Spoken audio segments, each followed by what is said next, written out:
మన గుంటూరులో higher fashions స్టోర్కి అయితే నేను వచ్చేసాను. ఎందుకు అనుకుంటున్నారా?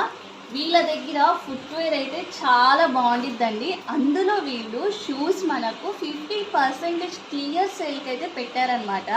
వీళ్ళ దగ్గర స్టార్టింగ్ ప్రైజెస్ వచ్చేసి 3000 నుంచి 500 వరకు ఉన్నాయి. సో మీరే చూసుకోండి, 50% క్లియర్ సేల్ అంటే 3000కి 1500కి వస్తుంది, 500కి 250కి వస్తుంది. Totally clear sale. సో అవి ఏ మోడల్స్ ఏంటి అన్నది నేను మీకు చూపిస్తాను, చూసేయండి. ఇది వచ్చేసి మనకు 2500 పడింది. సో 50% ఆఫర్ అంటే ఇంకా మీరే చూసుకోండి. ఇది వచ్చేసి 2300. ఇది కూడా మనకు 2800 పడుతుంది. 2800 పడుతుంది. ఇది మనకు 2000 పడుతుంది. ఇది మనకు 1500 పడుతుంది. ఇది మనకు 2000 పడుతుంది. సో ఇది కూడా సేమ్ 1600 అయితే మనకు